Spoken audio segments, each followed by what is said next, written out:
Hello and welcome everyone to our channel.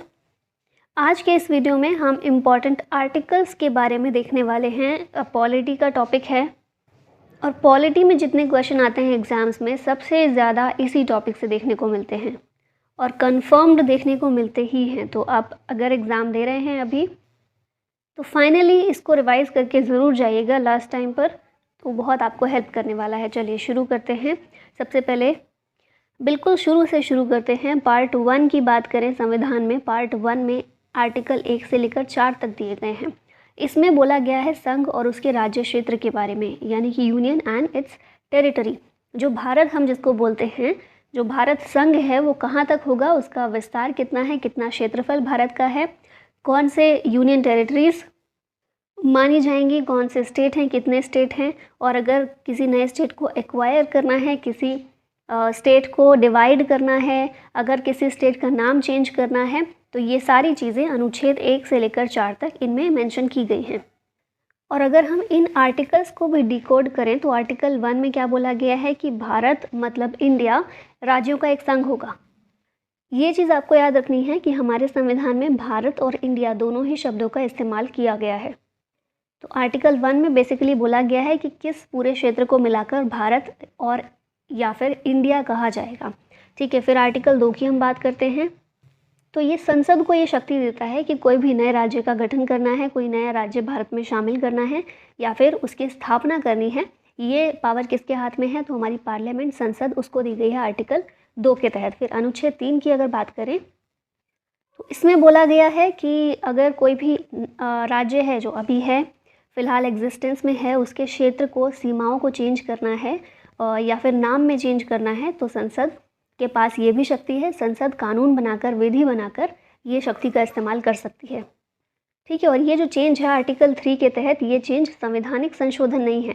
ठीक है, normal सी एक विधि बनाकर, एक कानून बनाकर ये किया जा सकता है। जैसे यूनाइटेड प्रोविंस जो था उसका नाम चेंज करके उत्तर प्रदेश किया गया, यूपी किया गया, तो ये जो है आर्टिकल 3 के तहत ही किया गया था। इसी तरह से कई सारे राज्यों का नाम चेंज किया गया या फिर सीमाओं में परिवर्तन किया जाए तो वो आर्टिकल 3 के तहत आता है।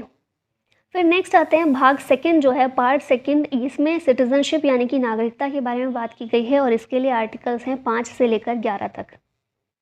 और इन आर्टिकल्स में बेसिकली ये बताया गया है कि किन लोगों को सिटीज़न माना जाएगा देश का, कौन नागरिक नहीं होंगे, साथ ही अगर कोई नागरिक बनना चाहता है तो क्या क्या क्राइटेरिया होगा उसका, कौन एलिजिबल होगा, कौन एलिजिबल नहीं होगा।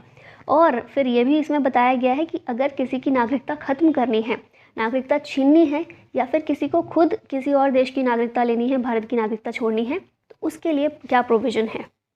ठीक है, तो अगर मैं यहाँ पर थोड़ा सा आपको डिटेल दे दूँ तो फिर नागरिकता किन तरीक़ों से ले सकता है कोई इंसान, तो ऐसे 5 तरीके संविधान में मेंशन किए गए हैं इन आर्टिकल्स के तहत। वो 5 तरीके कौन से हैं, तो पहला है कि कोई व्यक्ति जन्म से ही भारत का नागरिक हो सकता है। भारत में जन्म हुआ है उसका, जब संविधान लागू हुआ था या संविधान के लागू होने के बाद भारत में अगर किसी व्यक्ति का जन्म हुआ है तो फिर वो भारत का नागरिक कहलाएगा।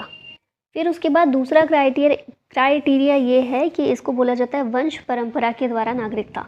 इसका मतलब ये है कि मान लीजिए कि संविधान लागू होने के बाद किसी व्यक्ति का जन्म बाहर हुआ है किसी और देश में, लेकिन उसके माता पिता जो हैं वो उस समय भारत के ही नागरिक थे, तो फिर उसको भी भारत का नागरिक माना जाएगा। फिर एक क्राइटेरिया होता है देशीयकरण द्वारा नागरिकता, मतलब सरकार देशीयकरण का एक प्रमाण पत्र, एक सर्टिफिकेट की तरह प्रोवाइड कर देती है, तो वो व्यक्ति जो है वो भी भारत का नागरिक माना जाएगा। फिर फोर्थ होता है पंजीकरण के द्वारा, पंजीकरण करवा के किसी और देश का नागरिक है कोई व्यक्ति लेकिन भारत की नागरिकता लेना चाहता है, तो जो भी कंडीशंस हैं उनको वो पूरा करता हो। जैसे कि किसी को बनना है तो वो एप्लीकेशन एक देगा कि उसको भारत का नागरिक बनना है। जब वो एप्लीकेशन देता है तो उसके 6 महीने पहले से एटलीस्ट वो भारत में रह रहा हो, या अगर ऐसा हो कि कोई विदेशी महिला है या फिर कोई विदेशी पुरुष है, भारत के किसी व्यक्ति से वो शादी करता है और फिर भारत में आकर रहना है उसको, तो ऐसे में भी वो पंजीकरण करवा सकता है, उसके ज़रिए भारत का नागरिक बन सकता है। और फिर 5वां एक तरीका होता है भूमि विस्तार द्वारा।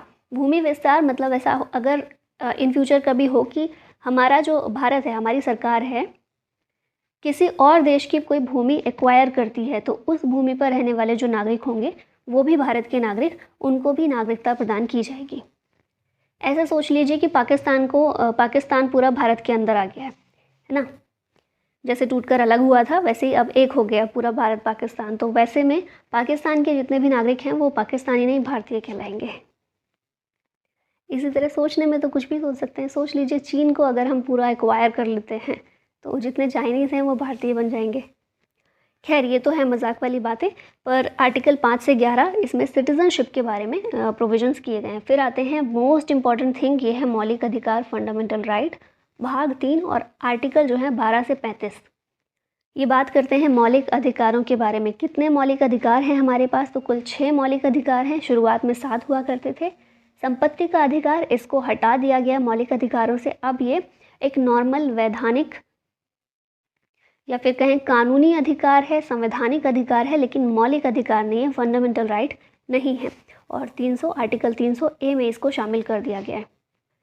ठीक है, बाकी कौन से हैं हमारे जो अभी भी फंडामेंटल राइट्स हैं? तो ये है समानता का अधिकार, ये अनुच्छेद 14 से 18 के बीच में।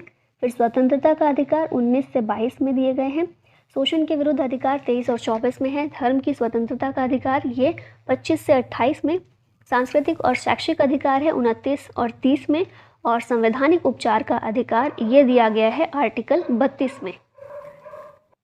आर्टिकल 32 ये वही आर्टिकल है जिसे B.R. अम्बेडकर ने संविधान की आत्मा कहा है। ठीक है, कई बार ऐसा भी क्वेश्चन पूछ लेते हैं कि B.R. अम्बेडकर ने भारत की या संविधान की आत्मा कौन से आर्टिकल को कहा है या कौन से अधिकार को कहा है? तो ये है संवैधानिक उपचार का अधिकार, आर्टिकल 32। अच्छा, ये भी मैंने अभी बताया 7 अधिकार हुआ करते थे। संपत्ति का अधिकार यहाँ से हटा दिया गया है। तो कहाँ था पहले? इन सभी में आपको आर्टिकल 31 नहीं दिखाई दे रहा होगा, है ना। 29 30 है, फिर सीधा 32 है। तो ये जो 31 है यहीं पर हुआ करता था संपत्ति का अधिकार, जिसे यहाँ से डिलीट करके 300A में पहुँचा दिया गया। और कब पहुँचाया गया? 1978 में। कौन सा संशोधन हुआ था इस समय पर? 44th अमेंडमेंट हुआ था, 44th कॉन्स्टिट्यूशनल अमेंडमेंट एक्ट 1978 में। और इसी के ज़रिए संपत्ति का हमारा अधिकार, राइट टू प्रॉपर्टी, इसको मौलिक अधिकारों से हटाकर कानूनी अधिकार एक बना दिया गया। अच्छा, ये भी आप लोगों ने पढ़ा ही होगा, मौलिक अधिकार जो हैं इस पूरे सेक्शन को, इस पूरे पार्ट को, भाग 3 को भारत का मैग्ना कार्टा कहा जाता है। और फंडामेंटल राइट्स हमने कौन से देश के संविधान से लिए हैं? USA के संविधान से, है ना। अब अगर हम इन मौलिक अधिकारों को भी डिकोड करें थोड़ा सा, क्योंकि हमने ये बहुत मोटा मोटा तरीके से देखा है कि 14 से 18 समानता का अधिकार है, लेकिन अब ऐसे तो नहीं आता है कि बताइए समानता का अधिकार कौन कौन से में अनुच्छेद में दिया गया है। बीच में से पूछते हैं, तो एक एक आर्टिकल का थोड़ा सा जानकारी थोड़ी सी होनी चाहिए। वीडियो थोड़ी लंबी हो सकती है, तो वो उसके बारे में ना सोचते हुए आप ये सोचिए कि आपके 2-3 क्वेश्चन इस सेक्शन से हो जाएंगे एग्ज़ाम में। और इतने ज़्यादा कंपटीशन में 2-3 क्वेश्चन भी बहुत मार्जिन रखते हैं, राइट। तो देखते हैं आर्टिकल 14 की अगर बात करें, 14 जो है अनुच्छेद 14, ये विधि के समक्ष समता की बात करता है। विधि मतलब कानून, कानून के समक्ष समता, यानी कि सभी लोग कानून के सामने बराबर होंगे। कोई भी बड़ा, कोई भी छोटा, कोई ऊंचा, कोई नीचा, कुछ नहीं होगा। सभी कानून के सामने सब समान हैं। फिर आर्टिकल 15, इसमें क्या दिया गया है? तो कुछ ऐसे एरियाज़ दिए गए हैं। एरियाज़ जैसे कि धर्म है, नस्ल, जाति, लिंग, जन्म स्थान, इन आधारों पर भेदभाव नहीं किया जाएगा।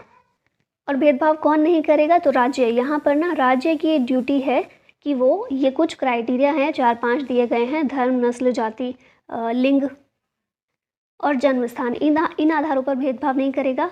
तो इसीलिए जो हम रिजर्वेशन देखते हैं ना, एक तरह से भेदभाव ही है कि रिजर्वेशन दिया जा रहा है, किसी एक कम्युनिटी को दिया जा रहा है, दूसरे को नहीं मिल रहा है, ये भेदभाव है। लेकिन ये भेदभाव जो है इन 5 आधारों पर नहीं है, इसके अलावा, ठीक है, इसके अलावा है। तो सिर्फ इन 5 आधारों के लिए मना किया गया है। इन 5 आधारों के अलावा किसी और आधार पर अगर समानता लाने के लिए ज़रूरी हो तो भेदभाव किया जा सकता है, लेकिन ये 5 आधार उसके नहीं होने चाहिए। और कौन भेदभाव नहीं करेगा? राज्य नहीं करेगा।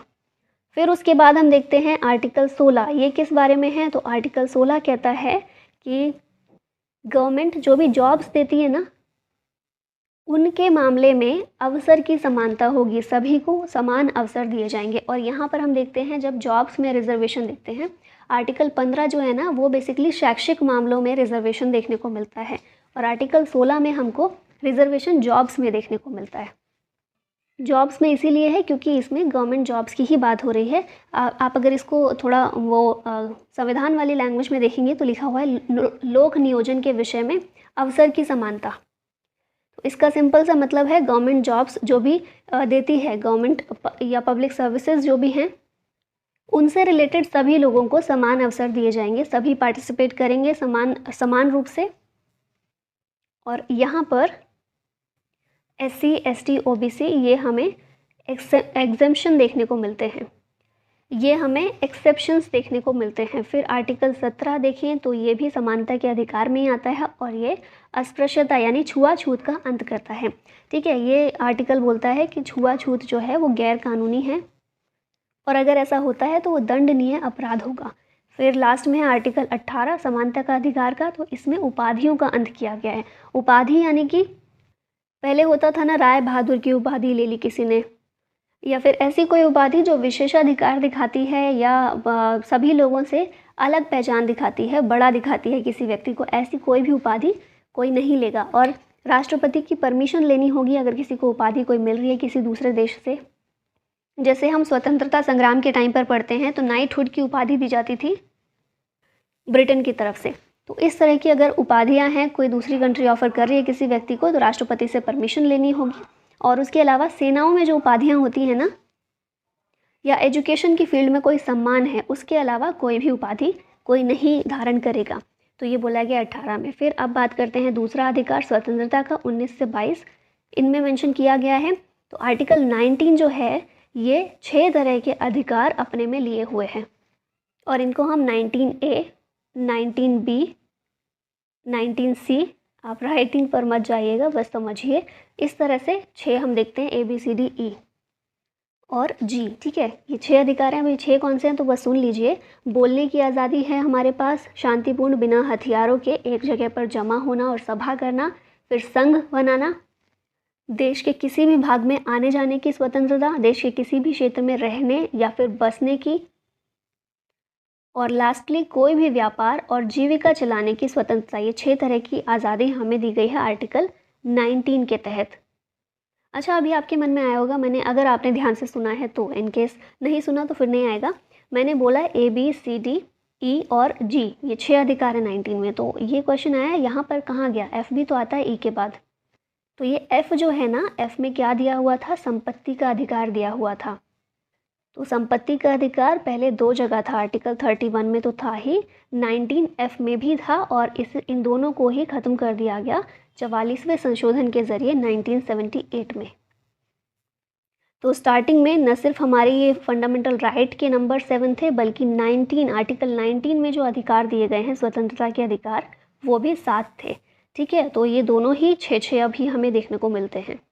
अच्छा, ये क्वेश्चन अभी बहुत आता है क्योंकि इनमें 19 जो मैंने आपको बोले, इनमें कहीं डायरेक्टली मेंशन नहीं है संविधान में। तो ये क्वेश्चन आता है, प्रेस की स्वतंत्रता, फ्रीडम ऑफ प्रेस, ये कौन से आर्टिकल में दिया गया है, तो 19 में ही है। और अगर और डिटेल पूछे तो 19 क्लॉज A में इसको शामिल किया गया है।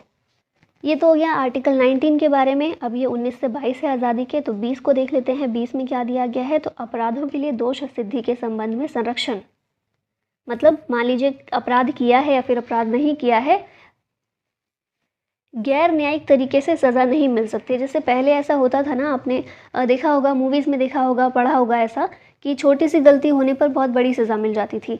या फिर जैसे कई राजाओं ने ऐसा शासन किया है, ऐसा रूल बनाया हुआ था कि अगर चोरी किसी ने की है और वो पकड़ा गया है, सिद्ध हो गया, उसका जो जुर्म है वो सिद्ध हो गया है, तो उसके हाथ ही कटवा दिए।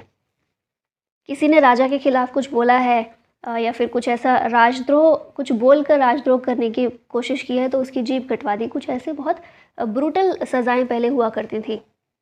तो ऐसा कुछ ना हो, साथ ही कुछ और भी अधिकार अपराधियों के लिए भी ये सोच कर दिए गए हैं कि अपराधी भी एक व्यक्ति है और मानवाधिकार सभी के पास है।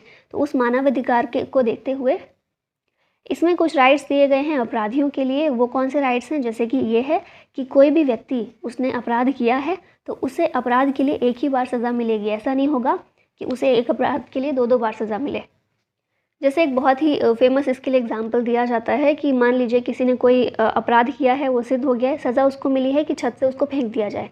छत से फेंक दिया गया लेकिन उसको चोट नहीं लगी या सिर्फ थोड़ी चोट लगी, उसकी जान नहीं गई, तो दोबारा उसको छत से नहीं फेंका जाएगा कि वो अभी नहीं मरा, दोबारा फेंको। एक बार फेंक दिया, उसकी सज़ा पूरी हो गई, दोबारा एक ही अपराध के लिए उसको फिर से सज़ा नहीं दी जा सकती। फिर इसमें एक ये भी चीज़ दी गई है कि अपराध, मान लीजिए कि किसी ने 1950 में कोई अपराध किया था, ठीक है, वो व्यक्ति जेल में है, उसे 10 साल की जेल हो गई और वो जेल में है अभी। फिर क्या हुआ, 1959 में एक नया, उसी अपराध के लिए जो उस व्यक्ति ने किया था, एक नया कानून बना कि अगर ये अपराध कोई व्यक्ति करता है तो उसे मृत्युदंड दिया जाएगा। तो अब ये नहीं होगा कि इसकी 10 साल की सज़ा इसको ख़त्म करके मृत्युदंड में चेंज करेंगे, ऐसा बिल्कुल नहीं हो सकता। अगर अपराध, जिस टाइम अपराध किया है और उस टाइम अपराध के लिए जो सज़ा तय की हुई है, उसी के आधार पर ही उसको सज़ा मिलेगी। बाद में किए हुए किसी, बाद में बनाए हुए किसी कानून के आधार पर उसको सज़ा नहीं मिलेगी। एग्जाम्पल से आप ये बात अच्छे से समझ गए होंगे। और जो एक हम देखते हैं ना, मूवीज़ में आप बहुत देखते होंगे और कई बार सुना होगा ये डायलॉग कि किसी भी इंसान को खुद के खिलाफ गवाही देने का, ये उसके लिए बाध्य, फोर्स नहीं किया जा सकता है। तो ये वाला जो हमारा राइट है ना, ये भी आर्टिकल 20 के अंतर्गत ही आता है कि कोई भी हमें फोर्स नहीं कर सकता कि कोर्ट के सामने जाके बोलो कि हाँ हमने ही ये चीज़ की है, ठीक है। तो ये हो गया आर्टिकल 20 के बारे में। फिर आर्टिकल 21 की बात करें तो ये प्राण और दैहिक स्वतंत्रता की बात करता है। मतलब बेसिकली जीवन का अधिकार है कि कोई भी किसी व्यक्ति से जीवन का अधिकार नहीं छीन सकता। और इसमें भी एक्सेप्शन आ जाता है कानून, कि कानून अगर कहता है, अगर उसने कोई ऐसा काम किया है कि उसका जीवन का अधिकार छीनना कानून सम्मत होगा तो फिर छीना जा सकता है। उसको एक एक्सेप्शन को छोड़ दें तो जीवन के अधिकार को नहीं छीना जा सकता। और देखिए यहीं से एक चीज़, एक और क्वेश्चन निकलता है कि क्या स्वस्थ और स्वच्छ पर्यावरण का अधिकार, क्या ये हमारा मौलिक अधिकार है? तो आंसर होगा हाँ है। आर्टिकल 21 के तहत ये भी हमारा मौलिक अधिकार है, क्योंकि जब हम बात करें कि जीवन का अधिकार है तो जीवन के लिए स्वच्छ पर्यावरण भी चाहिए। स्वस्थ और स्वच्छ पर्यावरण की ज़रूरत है, तभी कोई व्यक्ति जी सकता है, ठीक है। तो आर्टिकल 21 के तहत ये भी हमारा एक मौलिक अधिकार ही है। फिर एक आर्टिकल है 21A। 21 के अंदर ही एक सब क्लॉज जोड़ा गया है ए। ये बाद में जोड़ा गया है। देखिए कभी भी ये कैपिटल वाला आता है ना, ABCD, तो इसका मतलब है कि संशोधन के ज़रिए बाद में जोड़ा है। और कभी भी ये स्मॉल लेटर्स आते हैं तो मतलब कि ये संशोधन के ज़रिए नहीं जोड़ा गया, ओरिजिनली ही कॉन्स्टिट्यूशन में था। तो 21A जब हम देखते हैं, ये बाद में संविधान के ज़रिए, संविधान संशोधन के ज़रिए जोड़ा गया 2002 में। और कौन सा संशोधन था? 86 से था। तो बेसिकली इसमें शिक्षा का अधिकार हमें दिया गया है। तो आपसे पूछा जाए शिक्षा का अधिकार कौन से आर्टिकल में? 21A है वो। फिर आ जाते हैं 22। तो आर्टिकल 22 जो है ये बोलता है कि कुछ मामलों में गिरफ्तारी से संरक्षण। इसमें भी वही है जो आप हमेशा देखते रहते होंगे मूवीज़ में। पहले की मूवीज़ देखते हैं तो ऐसे टॉपिक्स हमें कई बार देखने को मिलते हैं कि पुलिस एक तो बिना रीज़न के गिरफ्तार नहीं कर सकती है। फिर अगर गिरफ्तार कर भी लिया है तो 24 घंटे के अंदर मजिस्ट्रेट के सामने पेश करना होगा। और इसके अलावा एक और राइट है कि अपनी पसंद के वकील से बात करने की या सलाह करने का अधिकार, ये भी आर्टिकल 22 के अंतर्गत आता है। फिर आते हैं शोषण के विरुद्ध अधिकार, 23 और 24 में दिए गए हैं। तो 23 में मेनली वो हैं जैसे कि लोगों की, इंसानों की खरीद बिक्री होती है, उस चीज़ से सुरक्षा ये वाला अधिकार प्रोवाइड करता है। बेगारी जो होती है या फिर ज़बरदस्ती किसी से काम करवाना कुछ, ये चीज़ें, इन चीज़ों से सुरक्षा ये आर्टिकल 23 के तहत हमें दिया गया है। हाँ, ये ज़रूर याद रखिएगा कि अगर ज़रूरत पड़ती है तो राष्ट्रीय सेवा में सरकार ज़बरदस्ती भी काम करवा सकती है, मतलब काम करवाने के लिए बाध्य कर सकती है अगर राष्ट्रीय सेवा के लिए ज़रूरी है तो, ठीक है, उस मामले में छूट दी गई है। अदरवाइज़ ज़बरदस्ती कोई काम करवाना, खरीद बिक्री, इंसानों की बेगारी करवाना, ये सारा इसे सुरक्षा मिली है आर्टिकल 23 में। और फिर आर्टिकल 24 ये बच्चों के लिए होता है ना, बच्चों से काम करवाया जाता है जो, उसके बारे में है कि 14 साल से कम बच्चे हैं तो उन्हें खतरनाक कामों में नहीं लगाया जाएगा। कारखाने वगैरह में, माइंस में या फिर जोखिम भरे जो भी काम होते हैं उन सब में इनसे काम नहीं लिया जाएगा। फिर नेक्स्ट आते हैं धर्म की स्वतंत्रता का अधिकार। आर्टिकल 25 से 28 के बीच में इसको मेंशन किया गया है। तो 25 में क्या है अब? तो 3 चीज़ें इसमें बोली गई हैं। आर्टिकल 25 जो है अंतःकरण की स्वतंत्रता, यानी कि कोई भी धर्म को अबाध रूप से मानने, उसका आचरण करने और प्रचार करने की स्वतंत्रता। कोई भी धर्म को मान सकते हैं। उस धर्म को मानने के लिए, उस मानने की प्रक्रिया में जो भी हमें कर्म कांड करने हैं, जो भी आचरण करने हैं, वो करने की स्वतंत्रता, और उस धर्म को फैलाने के लिए, प्रचार करने के लिए वो भी आज़ादी, ये 25 में, आर्टिकल 25 में दी गई है। और 26 में क्या बोला है कि अगर कोई संस्था बनानी है धर्म के लिए मतलब कोई धार्मिक कार्य करने हैं, उसके लिए कोई संस्था बनानी है, उसको उस संस्था को पोषण करना है, संपत्ति का अर्जन करना है, स्वामित्व, प्रशासन का अधिकार, ये सारी आर्टिकल 26 में। तो एक डिफरेंस याद रखिएगा, आर्टिकल 25 में व्यक्ति के लिए स्वतंत्रता दी गई है धर्म की, आर्टिकल 26 में संस्था एस्टेब्लिश करने के लिए दी गई है। ठीक है, तो 25 व्यक्ति का अधिकार है, 26 एक सामूहिक अधिकार के तौर पे इसको देखा जा सकता है। फिर आता है आर्टिकल 27। तो आर्टिकल 27 में ये बोला गया है कि राज्य कोई भी धर्म के नाम पर टैक्स नहीं लगा सकता है। ठीक है, लगा सकता है लेकिन लोगों को बाध्य नहीं कर सकता। जैसे कि हमने पहले देखा था जजिया टैक्स लगाया जाता था, जजिया कर। अच्छा, आप लोगों ने हिस्ट्री पढ़ी है तो हम पढ़ पॉलिटी रहे हैं, लेकिन आप लोगों से हिस्ट्री का क्वेश्चन पूछती हूँ, बताइए जजिया कर किसने लगाया था, फिर किसने ख़त्म किया? हिस्ट्री भी आती है ना एग्जाम्स में, तो बताइए जल्दी से, नहीं पता तो सर्च करके बताइए। तो उस तरह का कोई भी टैक्स राज्य नहीं लगा सकता, लगाएगा भी तो किसी को फोर्स नहीं कर सकता कि आप ये टैक्स पे कीजिए। फिर आर्टिकल 28 की बात करें तो अगर राज्य की कोई भी शिक्षा संस्था है, मान लीजिए कोई इंस्टीट्यूशन है जो राज्य चला रहा है, कोई स्कूल है, कोई कॉलेज है जो राज्य चला रहा है, राज्य उसके लिए पैसा दे रहा है, तो ऐसे किसी भी स्कूल, इंस्टीट्यूशन या किसी भी प्रकार की शिक्षा संस्था में धार्मिक शिक्षा नहीं दी जाएगी। ठीक है, अगर धार्मिक शिक्षा देनी है तो उसके लिए फिर 29 और 30 की बात करें तो 30 तो मैंने बता ही दिया है कि शिक्षा संस्थाओं की स्थापना करने का, उनके प्रशासन करने का अधिकार ये दिया गया है, और ये माइनॉरिटीज़ के लिए दिया गया है। ठीक है, क्योंकि कोई भी माइनॉरिटी को ऐसा लगता है कि हमारी भाषा या फिर हमारे धर्म का प्रचार प्रसार बहुत ज़्यादा नहीं हो रहा है या फिर वो लुप्त हो रही है, कोई सीख नहीं रहा है, तो वो सिखाने के लिए इस तरह की कोई धार्मिक शिक्षा वो बना सकते हैं, शिक्षा संस्था को चला सकते हैं। तो ये अल्पसंख्यकों के लिए। अब करते हैं आर्टिकल 29 और 30 की बात। तो आर्टिकल 29 में क्या बोला गया है कि अल्पसंख्यक जो हैं उनके हितों का संरक्षण किया जाएगा। कैसे किया जाएगा? तो अल्पसंख्यक वर्ग जो भी हैं अपनी भाषा, लिपि, संस्कृति इनको सुरक्षित रखने के लिए वो जो भी चाहे संस्था खोलना या जिस भी तरह से चाहे वो कर सकते हैं। अच्छा, यहाँ से एक चीज़ और आपको याद रखनी है, माइनॉरिटीज़ की जब हम बात कर रहे हैं तो पहली चीज़ तो ये कि माइनॉरिटीज़ को हमारे संविधान में डिफ़ाइन नहीं किया गया है कि किसे माइनॉरिटी माना जाएगा।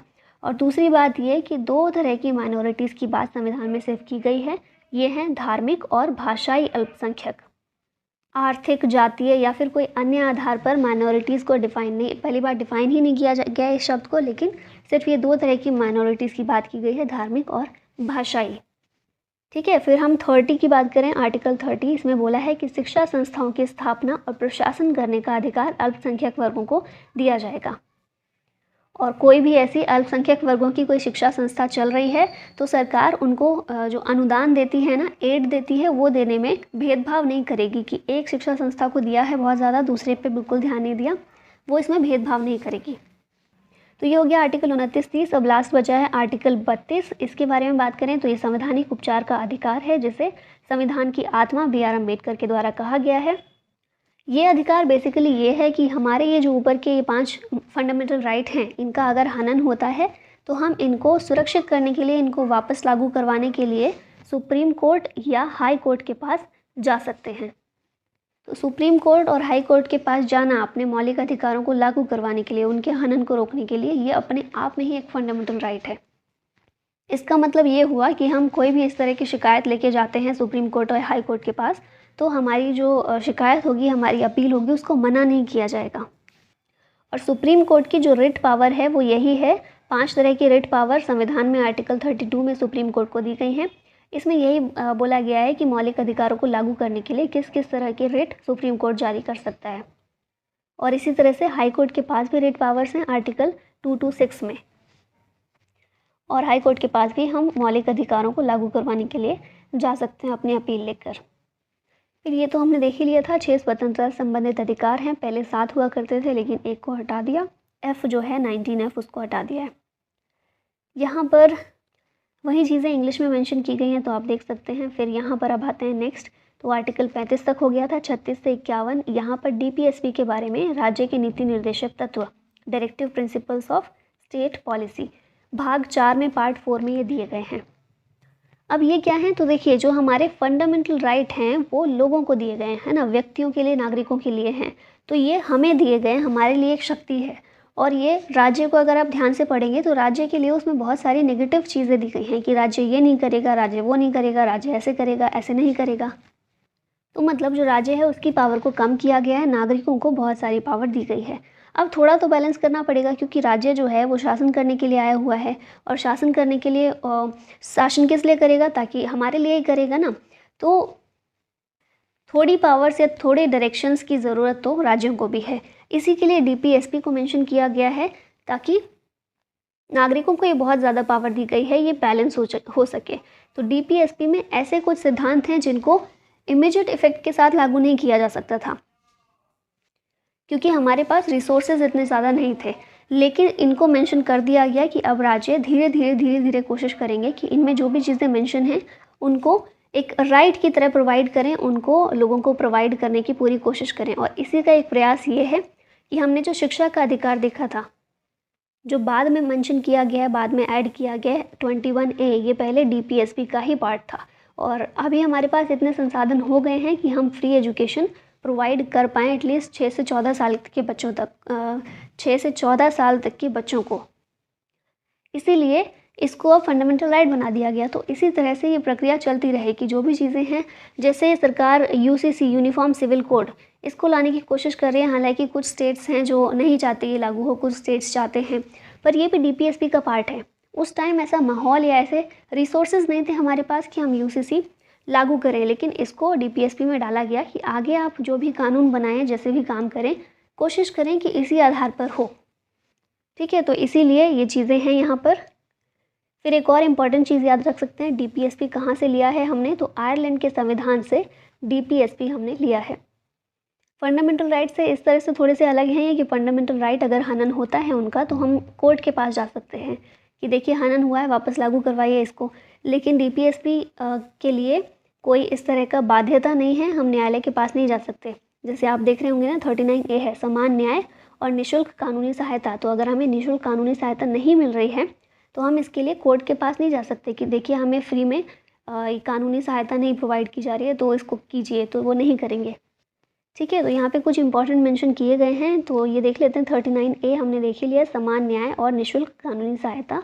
फिर आर्टिकल 40 बहुत इंपॉर्टेंट है, ग्राम पंचायत का संगठन या ग्राम पंचायतें गठित करना। अब देखिए हमारे पास जब हमें ज़रूरत लगी कि सिर्फ डीपीएसपी में रहने से काम नहीं चल रहा है इसका, तो हमने क्या किया, फिर 73rd और 74th अमेंडमेंट किया संविधान में, और पंचायतें जो हैं उन्हें संवैधानिक दर्जा दे दिया।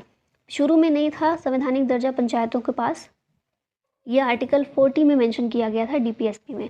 फिर आर्टिकल 43 की बात करें, कर्मकारों के लिए निर्वाह मजदूरी, और इसी में बोला गया जो छोटे उद्योग होते हैं ना, कुटीर उद्योग, उनको भी बढ़ावा देने का प्रयास सरकार करे, राज्य करे।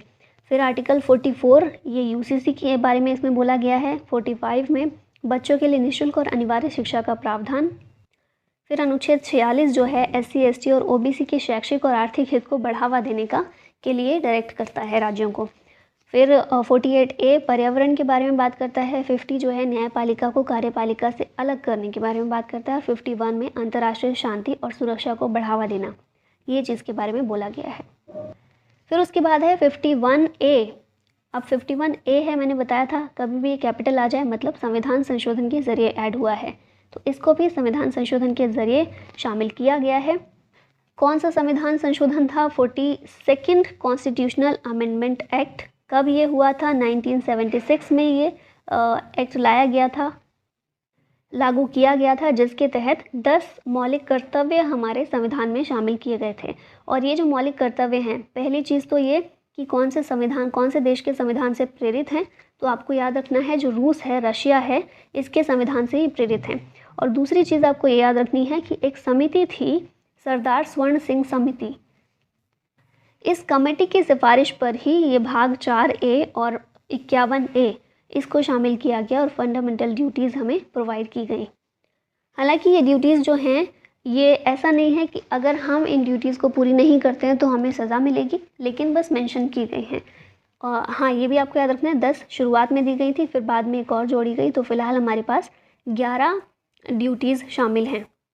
ठीक है, फंडामेंटल ड्यूटीज़ 11वीं कौन सी है ये आपको याद रखना है। हमने देखा था 2002 में एक अमेंडमेंट हुआ था जिसके ज़रिए आर्टिकल 21A में शिक्षा का अधिकार दिया गया था, 86th अमेंडमेंट। तो DPSP से उठाकर एक मौलिक अधिकार, शिक्षा का अधिकार हमें दे दिया गया। इसी तरह से इसी अमेंडमेंट के ज़रिए एक मौलिक कर्तव्य भी जोड़ा गया था। अधिकार तो है हमारे पास कि हमें राज्य फ्री की शिक्षा दे, एटलीस्ट 6 से 14 साल तक के बच्चों के लिए, लेकिन ड्यूटी भी है लोगों की कि ये जो अधिकार है पूरा कब होगा, जब माँ बाप अपने बच्चे को स्कूल भेजेंगे, है ना। तो इसीलिए ये पेरेंट्स का कर्तव्य बना दिया गया, मौलिक कर्तव्य, कि 6 से 14 साल तक के बच्चों को वो शिक्षा प्राप्त करने के लिए स्कूल भेजें। ठीक है, तो ये इम्पोर्टेंट है, आपको याद रखना है।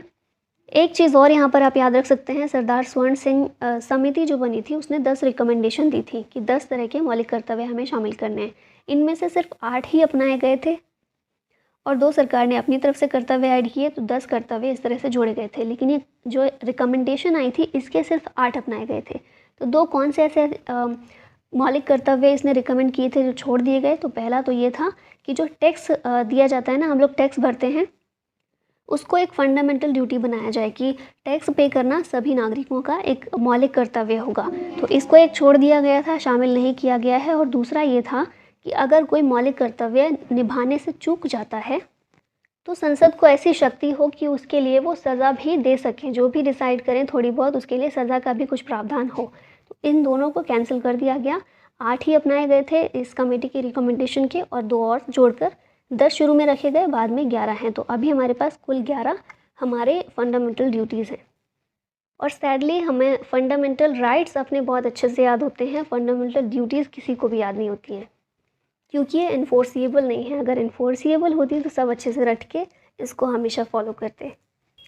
खैर, आगे चलते हैं, फिर बात करें। नेक्स्ट आर्टिकल है 52, अनुच्छेद 52। ये राष्ट्रपति के बारे में बात करता है कि भारत का, देश का एक राष्ट्रपति होगा जो कि संवैधानिक प्रधान होगा।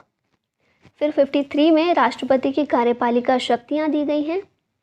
उसके बाद है आर्टिकल अनुच्छेद 54 जो है राष्ट्रपति के चुनाव के बारे में बात करता है कि राष्ट्रपति को चुना कैसे जाएगा।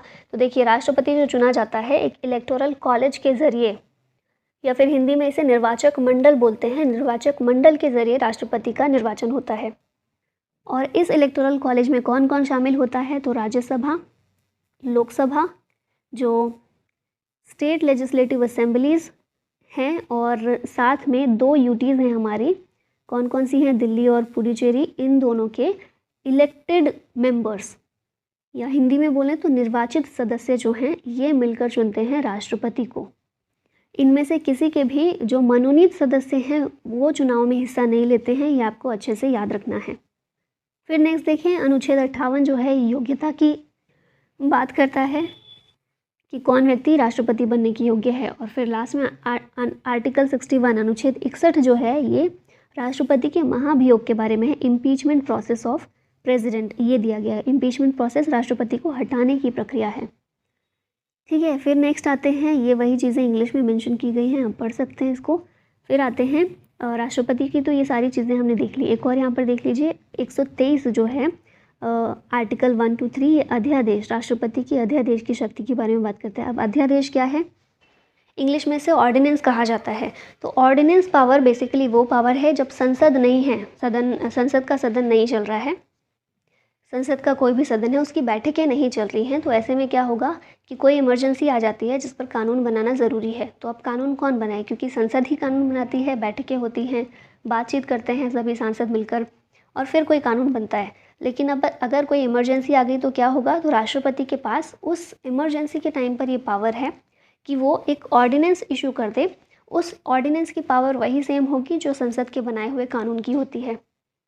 लेकिन क्योंकि कानून बनाने की पावर संसद के पास है, तो इसलिए ये जो ऑर्डिनेंस इशू किया गया है सिर्फ तभी तक रहेगा जब तक संसद की बैठक नहीं हो जाती, या फिर सिर्फ 6 महीने के लिए वैलिड होता है। 6 महीने के बाद, क्योंकि संविधान में ये कहा गया है कि संसद की बैठक कितनी बार होगी ये नहीं बताया गया, लेकिन ये बताया गया है कि संसद की बैठक के बीच में 2 बैठकों के बीच में 6 महीने से ज़्यादा का गैप नहीं होना चाहिए। इसका मतलब ये है कि साल में 2 बैठकें तो ज़रूर होंगी ही होंगी। 6 महीने से ज़्यादा का गैप होना नहीं चाहिए। 6 महीने के बाद संसद की बैठक होगी ही, तो इसीलिए 6 महीने तक इसको वैलिड रखा गया है। 6 महीने के बाद संसद बैठेगी, इस अध्यादेश पर विचार करेगी, और देखेगी कि ये ठीक है। अगर ये बोलेगी अच्छा ठीक है, ये लॉ बिल्कुल ठीक है, कोई कमी नहीं है, आगे चल सकता है, तो ये आगे चलता रहेगा और ये लॉ बन जाएगा। अगर संसद को लगता है कि नहीं, ये उस इमरजेंसी में ठीक था, आगे इसको जारी रखने का कोई रीज़न नहीं है, तो फिर इसको ख़त्म कर दिया जाएगा। ठीक है, तो बिल्कुल वही पावर जो संसद की होती है लॉ बनाने के लिए, वही सेम अध्यादेश की है, लेकिन ये शॉर्ट टर्म के लिए, इमरजेंसी टाइम के लिए है। सेम ऐसी ही अध्यादेश पावर राज्यपाल की, गवर्नर की राज्यों में भी होती है। और आर्टिकल्स भी काफ़ी सिमिलर हैं दोनों के। राष्ट्रपति का 1, 2, 3 और राज्यपाल का 2, 1, 3 है। फिर ये एक क्षमादान की शक्ति भी राष्ट्रपति और राज्यपाल दोनों के पास ही होती है। क्षमादान की शक्ति ये होती है कि कोई भी व्यक्ति है, उसको सज़ा मिली हुई है, तो वो आकर राष्ट्रपति के पास याचिका दायर कर सकता है कि मुझे क्षमादान दो। तो राष्ट्रपति उसको ह्यूमैनिटेरियन ग्राउंड पर सोचकर, अगर उनको लगता है तो क्षमा कर देते हैं। और क्षमा करने के भी 5 तरीके होते हैं कि जैसे एक तो होता है कि पूरी तरह से माफ़ कर दिया कि ठीक है, तुमको जो भी सज़ा मिली थी अब तुमको बरी किया जाता है और बिल्कुल तुम्हें माफ़। एक होता है कि सज़ा की अवधि कम कर दी, कि जैसे 10 साल की सज़ा मिली है तो उसको कम करके 5 साल या 7 साल कर दिया। या ऐसा भी हो सकता है कि सज़ा का स्वरूप ही चेंज कर दिया, कि मृत्युदंड मिला था लेकिन उसे उम्र कैद में चेंज कर दिया। या फिर ऐसा भी हो सकता है कि कोई ऐसी कंडीशन आए कि कोई व्यक्ति बीमार है, या फिर कोई लेडी है जिसको सज़ा मिली हुई है, अपराधी है लेकिन प्रेग्नेंट है, या फिर कुछ और उसको प्रॉब्लम है, तो ऐसी कंडीशन में भी सज़ा चेंज कर सकते हैं। या ऐसा हो जाए कि याचिका दायर है ना, माफ़ी किसी ने मांगने के लिए याचिका दायर की हुई है और उसको सज़ा कौन सी मिली थी, मृत्युदंड की सज़ा मिली थी, कैपिटल पनिशमेंट मिली हुई थी। तो ऐसे में क्या होगा कि जब तक राष्ट्रपति कुछ डिसीजन नहीं ले लेते तब तक के लिए उस सज़ा को रोक दिया जाता है। तो इस तरह की कुछ क्षमादान की कुछ 4-5 शक्तियाँ हैं, राष्ट्रपति और राज्यपाल दोनों के पास हैं। राज्यपाल के पास ये आर्टिकल 161 के थ्रू ये राज्यपाल इनका इस्तेमाल करते हैं। फिर हमने ये तो देखा ही था, अनुच्छेद 52 में राष्ट्रपति के बारे में बात की गई है। अनुच्छेद 153, 52 + 1, 53 और 153 ये राज्यपाल। मैंने साथ में इनको इसीलिए रखा हुआ है ताकि याद करने में थोड़ा रिलेटिविटी आप बना सकें और इजीली याद हो जाए। फिर आर्टिकल 54 ये नियुक्ति के बारे में, राष्ट्रपति की नियुक्ति, अपॉइंटमेंट के बारे में बात करता है। और इसी तरह से आर्टिकल 155, 54 और 1, 55 + 1 आगे लगा दीजिए, 155, ये राज्यपाल की नियुक्ति की प्रक्रिया बताता है। और शपथ की बात करें, राष्ट्रपति को शपथ दिलाते हैं सीजेआई, अगर सीजेआई नहीं है तो सीनियर मोस्ट जज सुप्रीम कोर्ट के वो। और राज्यपाल को शपथ दिलाते हैं स्टेट में जो हाई कोर्ट है उसके चीफ जस्टिस, या फिर अगर वो नहीं है तो हाई कोर्ट के सीनियर मोस्ट जज, ये शपथ दिलाते हैं। और ये आर्टिकल 169 ये राज्य विधानसभा के लिए प्रावधान करता है। आप लोगों को ये पता ही होगा कि सभी राज्यों में विधानसभा मौजूद है, विधान परिषद नहीं है, तो यहाँ पर विधान परिषद आना चाहिए, ये गलत हो गया है, I am so sorry for this. Article 169 ये विधान परिषद के गठन के लिए प्रावधान करता है। तो आपको पता ही है सभी राज्यों में विधान परिषद मौजूद नहीं है, इंग्लिश में इसको बोलते हैं लेजिस्लेटिव काउंसिल। तो सिर्फ कुछ स्टेट्स में है। अब आपके लिए एक और क्वेश्चन है, यहाँ से बताइए जल्दी से कमेंट बॉक्स में कितने राज्यों में विधान परिषद और विधानसभा दोनों हैं, और उनके नाम भी चाहिए मुझे। ठीक है, ये है आपका होमवर्क। और विधान परिषदें सिर्फ कुछ ही राज्यों में हैं। अगर गठन करना है या फिर ख़त्म करना है तो इसके लिए अनुच्छेद 169 169 जो है इसमें प्रावधान किया गया है। फिर आगे चलते हैं, नेक्स्ट है यहाँ पर सेंटर और स्टेट का कंपैरेटिव मैंने मेंशन किया हुआ है, तो याद रखने में अगेन आपको रिलेटिविटी बनाने में थोड़ी आसानी होगी। सेंटर में जिस तरह प्रधानमंत्री होता है, राज्य में उसी तरह मुख्यमंत्री होता है। ठीक है, तो सेंटर में प्रधानमंत्री आर्टिकल 74, उसी तरह मुख्यमंत्री के लिए है आर्टिकल 163, प्रधानमंत्री की नियुक्ति आर्टिकल 75 में है, और मुख्यमंत्री की नियुक्ति अनुच्छेद 164 में। प्रधानमंत्री के कर्तव्यों के बारे में अनुच्छेद 78 में बताया गया है। वहीं हम मुख्यमंत्री के कर्तव्य देखते हैं तो 167 167 में। और आर्टिकल 76 जो है अटॉर्नी जनरल ऑफ इंडिया की बात करता है। वहीं आर्टिकल 165 जो है ये एडवोकेट जनरल ऑफ स्टेट की बात करता है। तो सेम पोजीशन है, बस एक सेंटर की है एक स्टेट की है, और ये इनके आर्टिकल्स हैं। फिर हम देखते हैं राज्यसभा में कितने सदस्य जो ऐसे हैं जो मनोनीत किए जाते हैं, नॉमिनेट किए जाते हैं, 12 सदस्य। और ये कौन से आर्टिकल में कहा गया है, तो आर्टिकल 80 का क्लॉज 3 जो है इसमें बोला गया है। फिर यहाँ पर कुछ बोले गए रिजर्वेशन के बारे में, ये कुछ दिया गया है। राज्यसभा और लोकसभा में हमें रिजर्वेशन जो देखने को मिलता है लोकसभा में SC/ST के लिए रिजर्वेशन दिया गया है। लोकसभा में SC/ST के लिए रिजर्वेशन दिया गया है, ये आर्टिकल 330 में मेंशन किया गया, अनुच्छेद 330 में। इसके तहत SCs के लिए 84 सीट और ST के लिए 47 सीट्स को रिजर्व किया गया है। और RPA एक्ट 1950 में ये चीज़ मेंशन भी की गई है कि लोकसभा में रिजर्वेशन दिया जा सकता है SC/STs को उनकी जनसंख्या के आधार पर। फिर आर्टिकल 331 एक है जो 2 एंग्लो इंडियन को लोकसभा में नॉमिनेट करने की बात करता था, लेकिन अब इसको अबॉलिश कर दिया गया है। फिर है आर्टिकल 332 जो कि स्टेट असेंबली में रिजर्वेशन देने के लिए ये प्रोविज़न करता है। और आर्टिकल 333 ये स्टेट असेंबली में एक एंग्लो इंडियन को नॉमिनेट करने के लिए इसमें प्रोविज़न किया गया है। तो देखिए 331 जो है ये लोकसभा में था, इसको अबॉलिश कर दिया गया है। 333 उसी तरह से स्टेट असेंबलीज़ में एंग्लो इंडियन को एक एंग्लो इंडियन को नॉमिनेट करता है, ये अभी जारी है, इसको अबॉलिश नहीं किया गया, ठीक है। और 330 और 332 ये दोनों सिमिलर हैं, बस एक लोकसभा के लिए, एक स्टेट असेंबली के लिए। अब यहाँ पर सुप्रीम कोर्ट और हाई कोर्ट के बारे में बताया गया है। तो 124 में सुप्रीम कोर्ट के लिए प्रावधान है और इसी को हम थोड़ा आगे पीछे कर देते हैं तो 214 ये हाई कोर्ट के बारे में प्रावधान करता है। रिट पावर सुप्रीम कोर्ट की 32 में दी गई है और हाई कोर्ट की 226 में दी गई है। ये याद रखिएगा, सुप्रीम कोर्ट की जो रिट पावर है वो थोड़ी सी लिमिटेड है, हाई कोर्ट की थोड़ी ब्रॉड है। ब्रॉड इस सेंस में है कि सुप्रीम कोर्ट केवल फंडामेंटल राइट्स के लिए रिट जारी कर सकता है, वहीं हाई कोर्ट सिर्फ फंडामेंटल के लिए नहीं, इसके लिए तो कर ही सकता है और इसके अलावा भी कोई अदर मैटर्स के लिए भी रिट जारी कर सकता है। अब नेक्स्ट वाइस प्रेसिडेंट की बात कर लेते हैं। तो अनुच्छेद 63 जो है ये उपराष्ट्रपति के बारे में बात करता है कि भारत का एक उपराष्ट्रपति होगा। फिर आप लोगों को एक पता होगा कि उपराष्ट्रपति जो होते हैं वो एक्स ऑफिशियो चेयरमैन होते हैं राज्यसभा के, है ना। राज्यसभा का पदेन अध्यक्ष उपराष्ट्रपति होता है, ये चीज़ बोली गई है अनुच्छेद 64 में। अनुच्छेद 66 जो है उपराष्ट्रपति के निर्वाचन के बारे में बात करता है।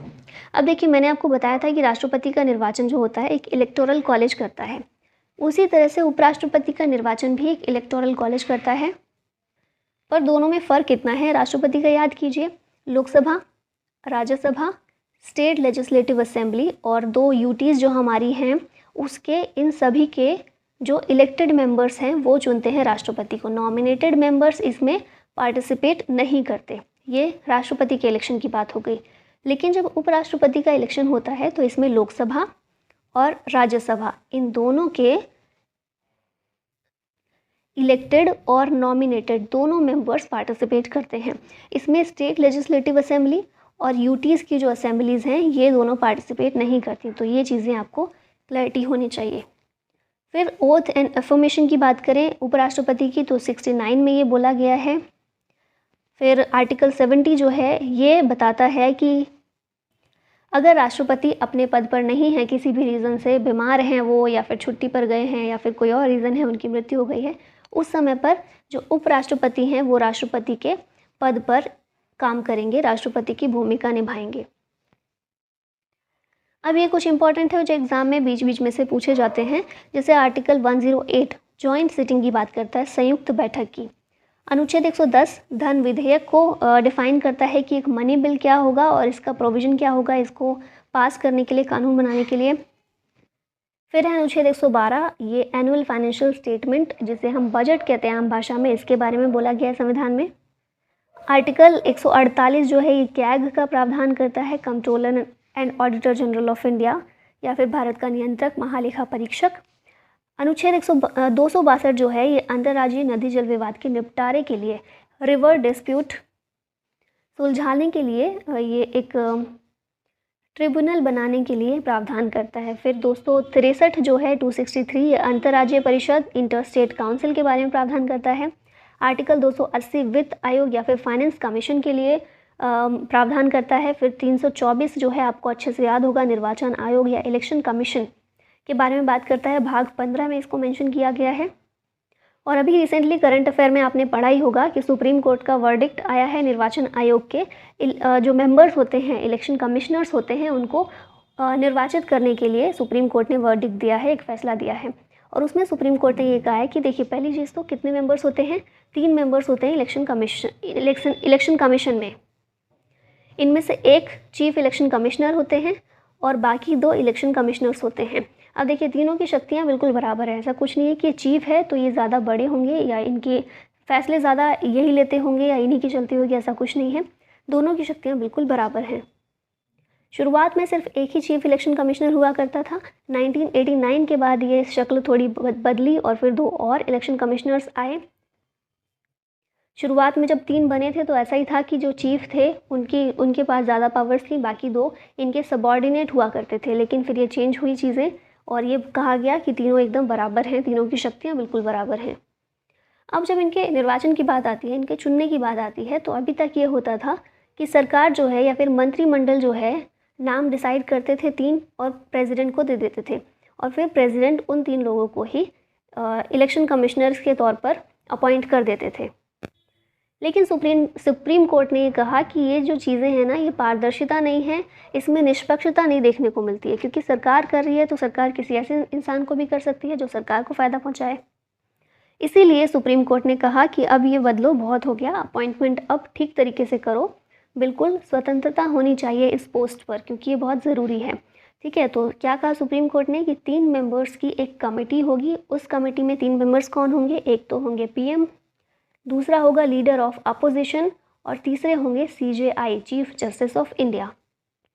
इन 3 लोगों से मिलकर एक कमेटी बनेगी। ये कमेटी 3 नाम सजेस्ट करेगी इलेक्शन कमिश्नर्स के लिए और ये 3 नाम सजेस्ट करके प्रेसिडेंट के पास दे दिए जाएंगे और फिर प्रेसिडेंट जो है इन्हें इलेक्शन कमिश्नर्स के तौर पर अपॉइंट करेंगे।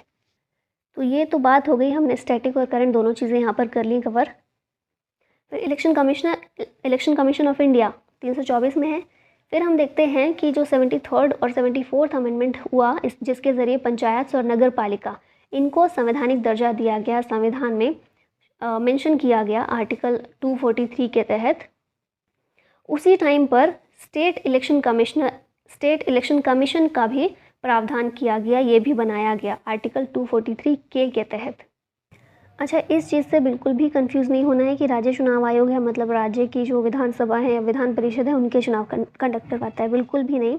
जो इलेक्शन कमीशन है इसके पास जिम्मेदारी है Rajya Sabha, Lok Sabha, state legislative assembly, president और वाइस प्रेसिडेंट, इन सभी के चुनाव करवाने की जिम्मेदारी है हमारे इलेक्शन कमीशन ऑफ इंडिया के ऊपर। अब फिर ये क्यों बनवाया गया था? ये इसलिए बनाया गया, कब बनाया गया? जब पंचायत और नगर पालिका को संवैधानिक दर्जा मिला। तो सीधी सी बात है, पंचायत और नगर पालिका जो हैं, इन दोनों के जो चुनाव हैं उनको कंडक्ट करवाने के लिए बनाया गया है स्टेट इलेक्शन कमीशन को। तो इन चीज़ों को भी आपको अच्छे से समझना है। ठीक है, फिर आर्टिकल 326 जो है लोकसभा और प्रत्येक राज्य की विधानसभा के लिए निर्वाचन वयस्क मताधिकार के आधार पर होगा, ये चीज़ बोली गई है। तो जो हमें मिला है ना, और राइट टू वोट और वयस्क निर्वाचन मताधिकार, सार्वभौमिक वयस्क मताधिकार, मतलब 18 साल की उम्र से 18 साल या उससे ज़्यादा की उम्र के सभी व्यक्ति को वोट देने का अधिकार होगा, ये कहा गया है आर्टिकल 226 में। ये याद रखिएगा, ये हमारा फंडामेंटल राइट नहीं है, लेकिन ये संविधान में इस चीज़ को मेंशन किया गया है। अच्छा, इलेक्शन कमीशन की हमने बात की तो एक चीज़ और मुझे याद आई, अभी यहाँ पर तो मेंशन नहीं है। 82 जो आर्टिकल है ये किस बारे में है?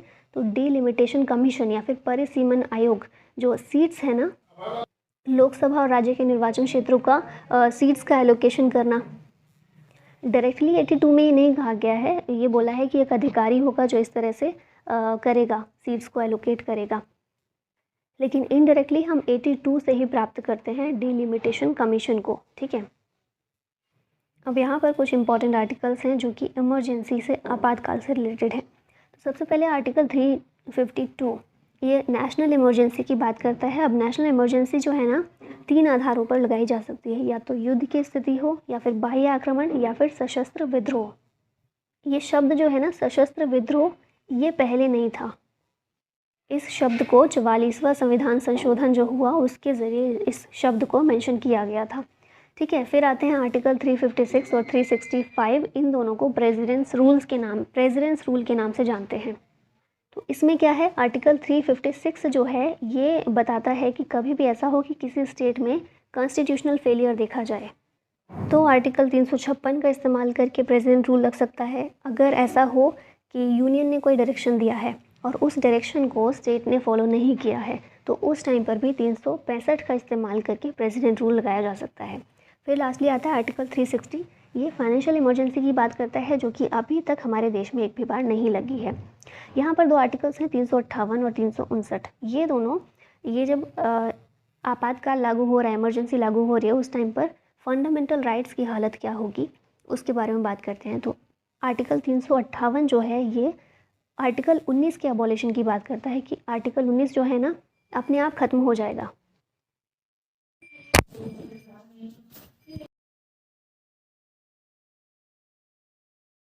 और आर्टिकल 359 जो है, ये आर्टिकल 19 जो है ये तो 358 में है, 359 में 19 को छोड़ के बाकी अधिकारों के अबॉलिशन की बात की गई है। अब आपको ये बात याद रखनी ज़रूरी है कि आर्टिकल 20 और 21 ये अबॉलिश नहीं किए जा सकते। इसके अलावा, इनके अलावा जितने अधिकार हैं उन्हें अबॉलिश किया जा सकता है। और ये डिफरेंस भी याद रखिएगा कि आर्टिकल 19 जो है ये अपने आप ख़त्म हो जाता है, ठीक है। जैसे ही कोई इमरजेंसी लगती है तो आर्टिकल 19 अपने आप ख़त्म हो जाएगा। बाकी अधिकार खुद से ख़त्म नहीं होते, उनके लिए राष्ट्रपति इस तरह की घोषणा करते हैं या अबॉलिश करते हैं, ठीक है। घोषणा करते हैं कि ये वाला अधिकार जो है वो अबॉलिश किया जा रहा है जब तक इमरजेंसी लगेगी तब तक के लिए, या फिर कुछ समय के लिए, ठीक है। तो ये डिफरेंस है 358 और 359 आर्टिकल्स में। नेक्स्ट आ जाते हैं, यहाँ पर है आर्टिकल जो हमारे अनुच्छेद 338, 338 ए, 338 बी। अब मैंने बताया था ही कि कैपिटल अगर है कोई, ठीक है, अल्फ़ाबेट जो है कैपिटल है तो उसमें उसको, इसका मतलब है कि उसे संवैधानिक संशोधन के ज़रिए, तो 338 ए और बी जो हैं इन्हें संशोधन के ज़रिए बाद में ऐड किया गया है। क्या है ये? तो 338 जो है राष्ट्रीय आयोग एससीज़ के लिए, अनुसूचित जाति के लिए राष्ट्रीय आयोग है। फिर 338 ए जो है ये अनुसूचित जनजाति के लिए राष्ट्रीय आयोग बनाया गया है। और 338 बी ये पिछड़े वर्गों के लिए राष्ट्रीय आयोग इसके ज़रिए बनाया गया है। फिर हम देखते हैं आर्टिकल 239 से 242। इनमें क्या है? तो यूटीज़ जो है ना हमारे देश में जो यूनियन टेरिटरीज़ हैं उनके बारे में ये बात करते हैं। अनुच्छेद 266, इसमें संचित निधि के लिए सारी चीज़ें प्रावधान किए गए हैं। संचित निधि को कंसोलिडेटेड फंड भी कहते हैं। और कंसोलिडेटेड फंड से पैसा तभी निकाला जा सकता है जब संसद इसे अपनी स्वीकृति दे देती है, ठीक है। तो सरकार तभी इसमें से पैसा निकाल सकती है जब संसद की स्वीकृति मिल जाए। 267 जो है 267, ये आर्टिकल में आकस्मिक निधि यानी कि कंटिजेंसी फंड के बारे में प्रावधान है। इसमें क्या होता है कि कुछ पैसा जमा किया जाता है और इमरजेंसी अगर कुछ आ गई है तो उस टाइम पर राष्ट्रपति को इसमें से पैसा निकालने का अधिकार होता है। फिर हम नेक्स्ट देखते हैं 351, हिंदी भाषा के लिए है कि हिंदी भाषा का प्रचार और उत्थान करने का सरकार प्रयास करे। 351 में ये बोला गया है। फिर 370 जो है जम्मू कश्मीर के लिए था लेकिन इसको अब रिपील कर दिया गया है। फिर 371 हम देखते हैं तो नागालैंड समेत पूर्वोत्तर के कुछ राज्यों को इसमें स्वायत्ता दी गई है, यानी कि इसमें भी स्पेशल प्रोविज़न है, कुछ राज्यों के लिए स्पेशल दर्जा दिया गया है ताकि वो राज्य अपनी जनजातीय संस्कृति को संरक्षण प्रदान कर सकें। तो 371 के सब क्लॉज ए से लेकर जे तक ये कुछ राज्य हैं जैसे नागालैंड, असम, मणिपुर, सिक्किम, मिज़ोरम, अरुणाचल प्रदेश। और वहीं 371 की हम बात करते हैं तो गुजरात, महाराष्ट्र, गोवा, आंध्र प्रदेश के लिए भी इसमें किया गया। तो सिर्फ नॉर्थ ईस्ट के स्टेट्स नहीं हैं, गुजरात, महाराष्ट्र, गोवा, आंध्र प्रदेश भी इसमें शामिल हैं। इन स्टेट्स में भी जनजातीय संस्कृति के लिए उनको विशेष दर्जा प्रोवाइड किया गया है कि विशेष प्रावधान कुछ एरियाज़ के लिए किए गए हैं। तो ये हो गए हमारे सारे आर्टिकल जितने इंपॉर्टेंट हैं हमने डिस्कस कर लिए हैं। अब आ जाते हैं अपने क्वेश्चंस पर। तो पहला क्वेश्चन है, there were originally how many articles in the constitution of India. तो ओरिजिनली हमारे आर्टिकल में 395 आर्टिकल्स जो हैं अनुच्छेद उनको शामिल किया गया था। The right to move freely through the territory of India comes under which article of the Indian constitution. या फिर हिंदी में देखें तो भारत के पूरे क्षेत्र में स्वतंत्र रूप से घूमने का अधिकार कौन से अनुच्छेद के अंतर्गत आता है। तो मैंने बहुत डिटेल में ये सारी चीज़ें कवर की हैं। ये आता है आर्टिकल 19 के अंदर, अनुच्छेद 19 में स्वतंत्र रूप से घूमने का अधिकार दिया है। वित्त आयोग से संबंधित प्रावधान किस अनुच्छेद में दिए गए हैं। तो फाइनेंस कमीशन के बारे में हमने देखा था, आर्टिकल 280 जो है फाइनेंस कमीशन के बारे में है। फिर यहाँ पर एक आर्टिकल जो है इसकी बहुत ज़्यादा चर्चा रहती है, इस राइट की, राइट टू प्राइवेसी की, गोपनीयता का अधिकार, ये किस अनुच्छेद में है। तो पहले मेंशन करना मैं शायद भूल गई। आर्टिकल 21 है जो राइट टू प्राइवेसी का प्रोविज़न करता है। अंतर्राष्ट्रीय शांति और सुरक्षा बनाए रखने के लिए कौन सा अनुच्छेद शामिल किया गया है? तो हमारा डीपीएसपी कितने से कितने तक था? डीपीएसपी 36 से लेकर 51 इन आर्टिकल्स में डीपीएसपी है, directive principle of states policy. तो इसमें जो लास्ट वाला आर्टिकल है ना 51, ये अंतर्राष्ट्रीय शांति और सुरक्षा के बारे में बात करता है। Which of the given articles of the Indian Constitution empowers the President to grant pardons to any person? राष्ट्रपति की क्षमादान की शक्ति। सिंपल सा है, हमने देखा भी था राष्ट्रपति की क्षमादान की शक्ति। ये आर्टिकल कौन सा आर्टिकल है? 72 है, तो ऑप्शन नंबर सी करेक्ट होगा। कौन सा अनुच्छेद मुख्यमंत्री द्वारा राज्यपाल को सूचनाएं देने का कर्तव्य निर्धारित करता है?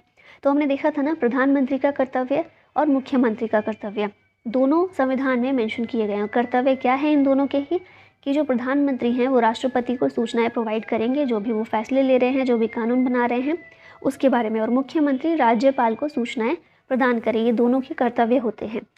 मुख्यमंत्री के लिए ये कर्तव्य कौन से आर्टिकल में दिया है? तो 167 है। कौन सा अनुच्छेद राष्ट्रपति शासन लागू करने की बात करता है? प्रेसिडेंट्स रूल ये लागू करने के लिए है आर्टिकल 356। अब देखिए, दो आर्टिकल्स हमने देखे थे, 356 और 365, तो ये दोनों एक साथ कभी भी नहीं आएंगे। ऑप्शन में या 356 आएगा या 365 आएगा, लेकिन मेन रूप से हम देखते हैं ना, प्रेसिडेंट रूल 356 को ही माना जाता है। ठीक है, हालांकि 65 वाला आए तो वो भी सही होगा, ये आए तो ये ठीक होगा। कौन सा अनुच्छेद कहता है कि राष्ट्रपति को सलाह और परामर्श देने के लिए एक मंत्री परिषद होगी? तो मंत्री परिषद के बारे में आर्टिकल है हमारा 74, जो बोलता है कि एक मंत्री परिषद होगी जिसका प्रमुख होगा प्रधानमंत्री। तो जो आर्टिकल प्रधानमंत्री के लिए है वही आर्टिकल मंत्री परिषद के लिए भी है। कौन सा अनुच्छेद अनुसूचित जाति के लिए राष्ट्रीय आयोग का प्रावधान करता है? तो ये है 338, हमने यह बिल्कुल अभी ही देखा है। उच्च न्यायालय की रिट जारी करने की शक्ति किस अनुच्छेद में दी गई है? उच्च न्यायालय की रिट पावर जो है ये आर्टिकल 226 में दी गई है। उच्चतम न्यायालय यानी कि सुप्रीम कोर्ट की किस में है? आर्टिकल 32 में। निर्वाचन आयोग की व्यवस्था किस अनुच्छेद के अंतर्गत की गई है? निर्वाचन आयोग यानी कि इलेक्शन कमीशन ऑफ इंडिया, इसकी व्यवस्था आर्टिकल 324 के तहत है। आर्टिकल 326 सार्वभौमिक वयस्क मताधिकार की बात करता है। संविधान का कौन सा अनुच्छेद राष्ट्रपति से संबंधित प्रावधान करता है? राष्ट्रपति, भारत का एक राष्ट्रपति होगा जो संवैधानिक प्रमुख होगा। ये चीज़ कौन से आर्टिकल में बोली गई है? तो 52 में, 52। संविधान का कौन सा अनुच्छेद छुआछूत को प्रतिबंधित करता है? बहुत स्टार्टिंग में हमने देखा था फंडामेंटल राइट्स में, ये है हमारा आर्टिकल 17, अनुच्छेद 17, जो छुआछूत को प्रतिबंधित करता है। वित्तीय आपातकाल लागू किया जा सकता है किस अनुच्छेद के आधार पर? तो वित्तीय आपातकाल ये है आर्टिकल 360। निम्नलिखित में से कौन सा अनुच्छेद मौलिक कर्तव्यों की बात करता है? बहुत अच्छे से आपको पता होगा, बताया था हमने, डिस्कस किया था 51A आर्टिकल, ये है मौलिक कर्तव्यों के बारे में, फंडामेंटल ड्यूटीज़ के बारे में। यहाँ पर वही चीज़ें लिखी गई हैं जो हम ऑलरेडी देख चुके हैं। यूएसएसआर यानी रशिया जो अभी है उसके संविधान से प्रेरित हैं। स्टार्टिंग में 10 मौलिक कर्तव्य थे, अभी 11 हैं। 11वें को 2002 में 86वें संविधान संशोधन के ज़रिए ऐड किया गया था। शुरुआत से मूल रूप से ओरिजिनली हमारे संविधान में मौलिक कर्तव्य जैसी कोई चीज़ नहीं थी। 42nd अमेंडमेंट के ज़रिए इनको ऐड किया गया है। नेक्स्ट आते हैं, बी आर अम्बेडकर ने संविधान के किस अनुच्छेद को भारतीय संविधान का हृदय और आत्मा कहा है? Heart and soul of the Indian constitution. बहुत स्टार्टिंग में मैंने आपको बताया था आर्टिकल 32 जो है संवैधानिक उपचारों का अधिकार, इसी को बी आर अम्बेडकर ने कहा था heart and soul of the Indian constitution. और इसके अलावा आपको ये भी याद रखना है कि जो हमारी प्रेम्बल है यानी कि प्रस्तावना है, उसे soul of the Indian constitution माना जाता है। संघ का यह कर्तव्य होगा कि वह बाह्य आक्रमण और आंतरिक गड़बड़ी से प्रत्येक राज्य की रक्षा करे। ये जो प्रावधान है किस अनुच्छेद में दिया गया है? तो ये चीज़ बोली गई है 355 में, क्योंकि 356 में हम देखते हैं, 356 में हम क्या देखते हैं कि प्रेसिडेंट रूल लगेगा। किस टाइम पर लगेगा? जब राज्य जो है स्टेट संविधान के प्रावधानों के अनुसार नहीं चल रहा है, इस टाइम पर, है ना। तो इसीलिए 55 में ये बोला गया है कि संघ का, केंद्र सरकार का यह कर्तव्य है कि वो बाह्य आक्रमण और आंतरिक गड़बड़ी से प्रत्येक राज्य की रक्षा करे। तो ऐसा टाइम जब भी आए तो फिर प्रेसिडेंट रूल या इमरजेंसी जो है आपातकाल, राष्ट्रीय आपातकाल, वो लग सकता है। भारतीय संविधान के निम्न में से कौन से अनुच्छेद में बजट शब्द का उल्लेख किया गया है? आंसर होगा इनमें से कोई नहीं। क्यों? क्योंकि बजट जो है ये शब्द का यूज़ नहीं किया गया है। जो अनुच्छेद 112 है हमारा, उसमें बजट को एनुअल फाइनेंशियल स्टेटमेंट कहा गया है। ठीक है, बजट शब्द कहीं भी मेंशन नहीं है। विधान परिषद की व्यवस्था संविधान के किस अनुच्छेद में की गई है? तो ये मैंने आपसे क्वेश्चन भी पूछा है कि कितने स्टेट्स हैं जहाँ पर विधान परिषद या फिर लेजिस्लेटिव काउंसिल्स हैं। तो इसके लिए जो है आर्टिकल 169 है, 169 है, इसमें बोला गया है कि किस तरह से विधान परिषद की व्यवस्था होगी, कितने मेंबर्स होंगे और क्या क्या सारा प्रोविज़न है उसका। तो इसी के साथ ये वीडियो का यहीं पर होता है अंत। आई होप आपको चीज़ें सारी समझ में आई हों और सारा मुझे लगता है थोड़ा बहुत ही कुछ रह गया होगा, अदरवाइज़ हमने सब कुछ पॉलिटी का अच्छे से पढ़ लिया है, रिवाइज़ कर लिया है। तो बस यहीं पर करते हैं अंत। Thank you so much for watching. जय हिंद।